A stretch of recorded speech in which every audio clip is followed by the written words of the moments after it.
Hello, this is Matt on the Moon Lambo channel, and I'm going to share an opinion with you in this video, which I'll be happy to state at the outset. It's simply that it's better to hold XRP than cash.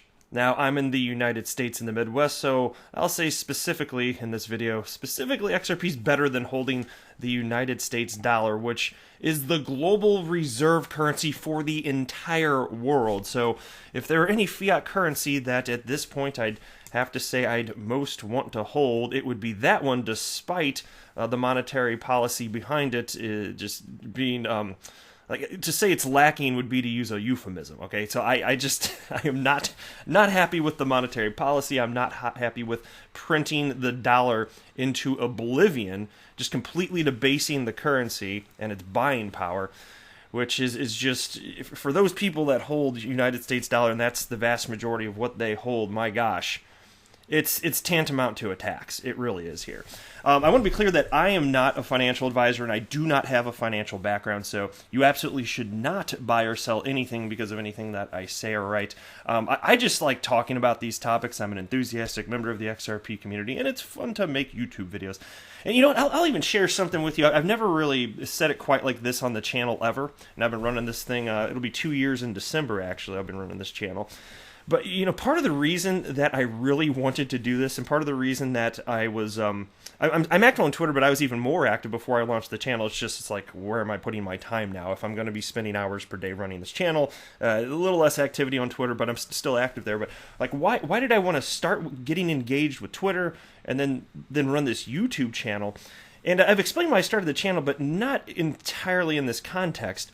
You know, I have friends and family that have bought crypto, but when they did it, it was just during that exciting phase in late 2017, which is when I jumped in as well. But once the bear market began, their interest waned. They just went away. They're like, oh, I guess it's nothing. My interest didn't go away. And I found that I don't have any family or friends, even though I do have them that family and friends that hold crypto. I don't have family and friends that I can even talk to about this stuff. And so I just wanted to surround myself with people that have the same genuine interest in me, and so I started this XRP-centric YouTube channel. And so part of the way that I've always looked at this is just, you know, an opportunity to certainly engage with everybody else and share my thoughts and learn from others as well. So it's kind of an outlet. And if you're listening to this channel, I suspect you probably feel pretty close to the same as me. Maybe you don't have family and friends that you can talk about with this stuff either because they just genuinely don't have the interest here. And so, and I always wanted this channel to be like, it's as if, I know it's just like a one-way conversation because it's me sitting behind a mic, but I wanted it to be as if I was having a conversation with a friend that actually cared about the same topic as me. That's really where I was always coming from. And so, before we go any further, if you would please delicately tap that like button, I would definitely appreciate the support. And also, if you are a fan of Ripple and XRP, well, you done came to the right spot, son. Go ahead and subscribe. It don't cost nothing.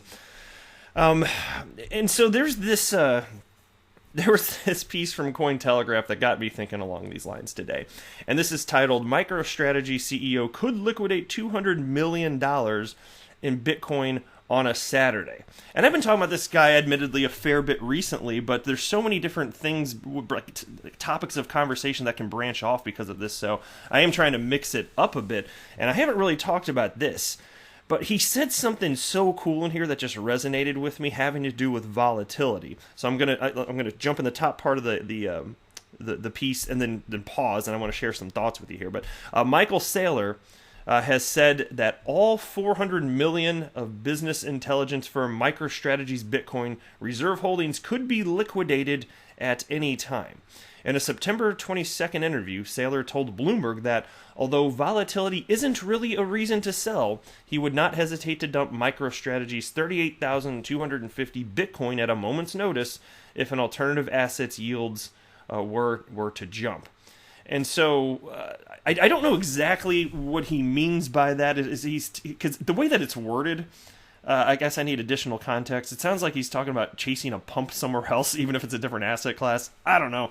But he also previously stated that he's not interested in selling his Bitcoin. I think he said maybe even for like 100 years or something like that. He basically bought it with the intent of never selling it. He just had to invest in something because he viewed his United States dollars as this ice cube that was melting.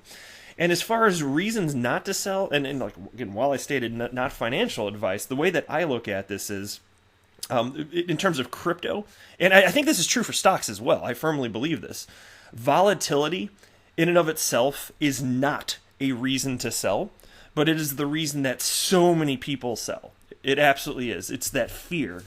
And because humans behave like that, it also is what leads to FOMOing. Like, it's the same type of human thought process that leads to that, which leads to markets gaining in terms of price action. And so I know I can't change that. It is what it is. Humans are going to do what they do. So like I say in my videos, regularly, I'm just not going to participate in that type of behavior, because that's not what people that make money do. Like, that is not a winning strategy, whether you're talking about stocks or crypto, in my opinion. And so the volatility, if it goes way, if you buy something and it goes down by 50 cents, that in and of itself is not a reason to sell. If there are fundamental reasons behind the reason that the price is decreased, okay, yeah, that makes more sense. Like, for instance, when BitConnect crashed, that was very volatile. The volatility was not the reason to dump BitConnect. The reason to dump BitConnect is because it was a Ponzi scheme. Okay, so there can be an underlying reason where it's like, yeah, maybe it's time to unload this mofo, right? That makes total sense. That's completely fine here. But not volatility. And I think that's a message I'm going to try and share on this channel a bit more, because I know that's where the fear lies. It's, oh my gosh, the price doing this and that. But it has nothing to do with long-term viability of the crypto asset class, or XRP. Volatility, again, is not a reason in and of itself to sell. If there are underlying fundamentals, fine, take a look at that. That's just my opinion. You do what you want to do. I'm just sharing my opinion on this.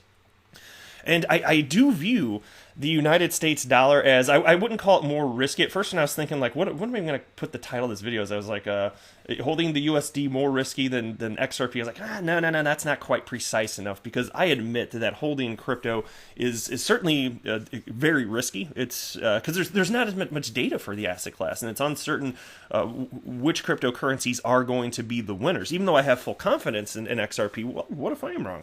I mean, I admit I could be. It's still, I'm doing everything I can to stay informed, and I really am Mr. XRP Bull. But I'm just trying to be a realist here, you know? And so, to me, I was just like, well, that's not the right way to word it. It's more like holding the United States dollar. Is it better to hold that or XRP? And I was like, oh gosh, XRP, because the United States dollar, as Michael Saylor, with the CEO of MicroStrategy here, put it, it's like, I think it was he that put it this way. Holding the United States dollar, it's like holding an ice cube that's melting, because even if you don't spend it and you have the same amount of dollars in your checking account 1 year later, like from today, its purchasing power is greatly diminished due to inflation, and so it doesn't make sense. So I already knew, for me, holding a bunch of cash is not the solution, and that's not what I do. And I do think it makes sense to diversify in other asset classes as well, most certainly. But holding cash, other than what you need for emergency funds, so that to me, it's not a solution. And so to me, it's absolutely better to hold a cryptocurrency like XRP, because I believe, first of all, I can see that it's being used today, and I believe that utility matters and will win the day. That's my entire investment thesis. And I just see the opportunity for these asymmetrical gains. I don't believe that the price levels that we're seeing today with XRP, what is it now? It's at, as I record this, 23.1 cents. I can't imagine that if you fast forward a decade, that's the price we're going to be looking at. If indeed XRP has staying power. If I'm wrong, fine, maybe it goes to zero, and I don't think I'm wrong. But if it's going to be here in a decade, can you imagine it trading around 23 cents? And so that's why, like, all this volatility in between, it doesn't freaking matter. But I definitely don't want to have my money in the United States dollar. More again, other than what would make sense to have, just in case some sort of unforeseen emergency happens, whatever.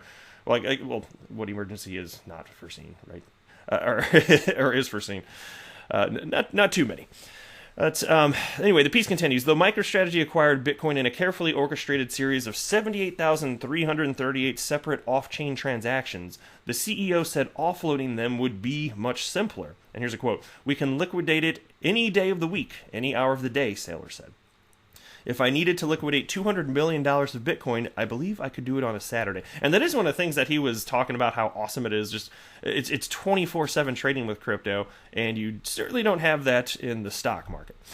And then the piece continues, there is, however, no reason to think that Saylor intends to sell the company's newly acquired Bitcoin anytime soon, particularly with the CEO estimating that so-called asset inflation will surge to more than 20% a year, eroding purchasing power. And here's another quote. We feel pretty confident that Bitcoin is less risky than holding cash, less risky than holding gold. And so that sentence right there is what really got me thinking along these lines. And so that's why I was thinking, okay, yeah, less, holding XRP is less risky. And I was like, no, that's not quite precise enough, because I admit holding crypto is risky, certainly, but it's better, in my opinion, to hold XRP because of the, if you just think about the risk/reward opportunity, it's not even close. I already know holding the United States dollar, that is risky because inflation is eating away the buying power. That's not something that I'm interested in. And so it's more like, where do you want to put it? And so I'm just looking at assets that are scarce and have and look cheap right now. That's what it is. Like Dan Moorhead, the CEO of Pantera Capital, which is either the first or one of the first crypto hedge funds. It might have actually been the first. I'd have to go back and look, double check, fact check me, whatever.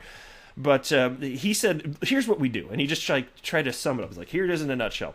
We look for things that appear cheap. And then once they appreciate in value, we sell them. And then we look to buy something else that looks cheap.